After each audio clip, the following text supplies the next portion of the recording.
Hello friends, welcome back to my YouTube channel Shikshan digital studio. अपने पिछले video में हमने बात की थी दिल्ली सल्तनत के अंतर्गत कुतुबुद्दीन ऐबक की, जिसने दिल्ली सल्तनत की स्थापना की। इस वीडियो में हम बात करने वाले हैं इल्तुतमिश की, जो कुतुबुद्दीन के बाद शासक बनता है तथा दिल्ली सल्तनत को एक समृद्ध ढांचा प्रदान करता है। तो चलिए देखते हैं इल्तुतमिश के बारे में।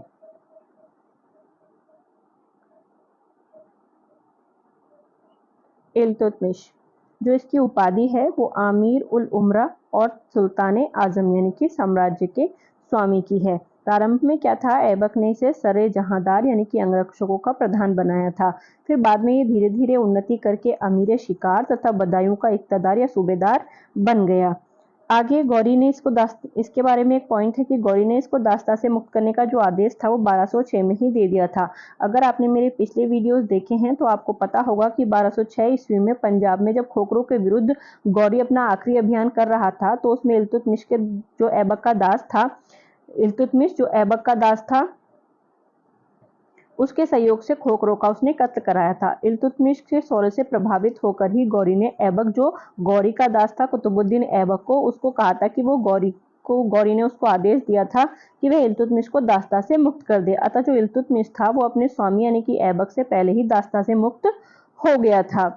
दास्ता से मुक्ति के बाद ही उसे जो उपाधि थी वो आमीरुल उल उमरा की मिली थी। उसके बाद अपने सुल्तान पद की जब उसने स्वीकृति पाई 1229 ईस्वी में, तब उसने अल मुंतसिर बिल्लाह से इस बात की स्वीकृति प्राप्त करी थी। उसके बाद खलीफा से अधिकार पत्र प्राप्त करने वाला भी वह दिल्ली का पहला सुल्तान था।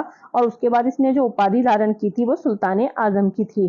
खिल्लत प्राप्त करने का उल्लेख जो है वो मिनहाजुस सिराज की पुस्तक तबकाते नासरी में मिलता है कि इसने खलीफा से खिल्लत भी प्राप्त करी थी।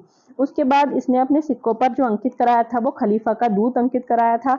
दिल्ली को राजधानी बनाने वाला यह दिल्ली सल्तनत का पहला सुल्तान था, क्योंकि इससे पहले राजधानी लाहौर हुआ करती थी।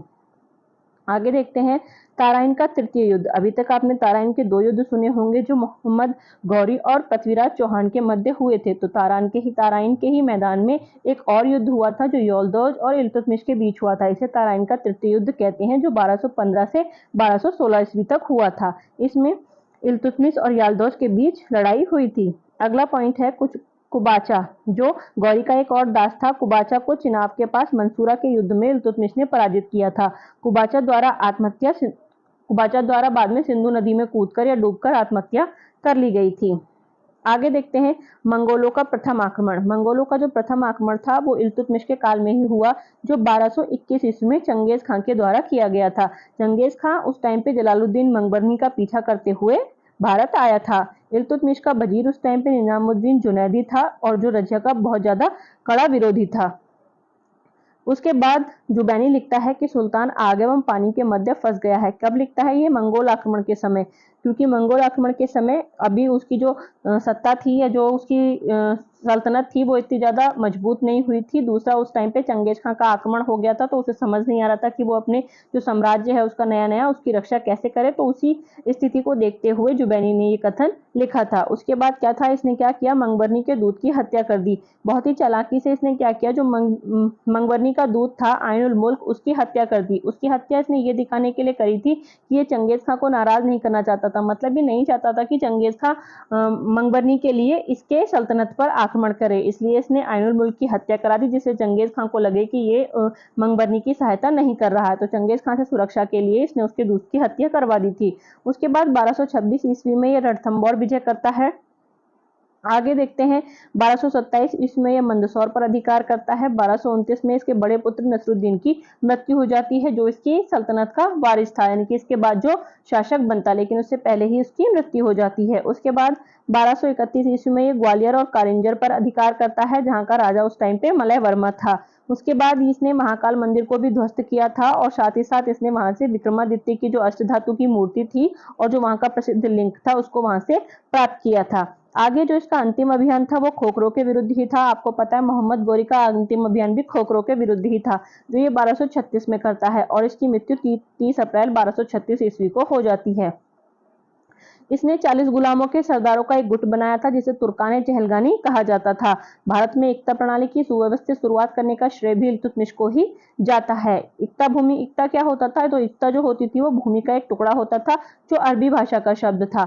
इसके अलावा जो सैनिक और अमीर थे उनमें से किसी को भी इक्ता प्रदान किया जा सकता था। इसकी जानकारी किससे मिलती है, तो निजामुल मुल्क अबू अली हारून बिन अल तुसी की जो पुस्तक है सियासतनामा, उसमें इस बात की जानकारी मिलती है।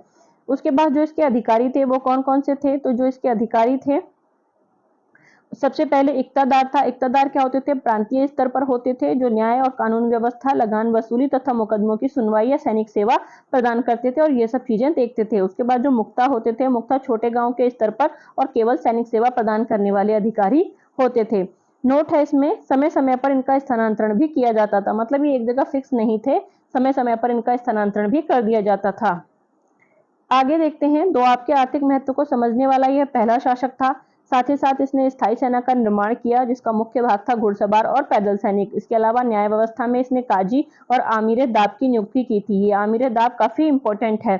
उसके बाद है सुल्तान के महल के सम्मुख संगमरमर के 2 सिंह बने हुए थे जिनके गले में 2 घंटियां लटकी हुई थी। पीड़ित व्यक्ति इन घंटियों को बजाता था जिससे उसकी फरियाद सुनकर तत्काल न्याय की व्यवस्था की जाती थी, यानी कि काफी न्यायप्रिय राजा था। न्याय चाहने वाला जो व्यक्ति था वो इसके दरबार में लाल वस्त्र पहनकर आता था। पहला तुर्क शासक था यह जिसने शुद्ध अरबी सिक्के चलाए और जो टंके थे यानी कि जो इसके सिक्के थे जिनको टका कहते थे उन पर इसने टकसाल का नाम अंकित करने की प्रथा की भी शुरुआत की। पहले सिक्कों पर कहाँ से छपते हैं, कहाँ से ढलाए जाते हैं उसका नाम नहीं होता था, तो इसने टंकों पर टकसाल का नाम अंकित करने की भी प्रथा शुरू की। उसके बाद इल्तुतमिश ने चांदी का टंका जो कि जिसका जो वजन था वो 175 ग्राम था वो चलाया। साथ ही साथ तांबे का एक जीतल भी चलाया था, यानी कि इसने कुल 2 सिक्के चलवाए थे। बाद में इसने स्वयं को क्या घोषित किया, स्वयं को इसने नासिर आमिर उल मोमानिन घोषित किया था। आगे देखते हैं, उसके सिक्कों पर जो अंकित था वो शिव का नंदी और चौहान घुड़सवार अंकित था, यानी कि कभी प्रश्न पूछा जाए कि किसके सिक्कों पर शिव और नंदी तथा चौहान घुड़सवार अंकित था तो वो इल्तुतमिश के सिक्कों पर था। और ये पहला शासक था जिसके सिक्के पश्चिमी देशों के समान थे।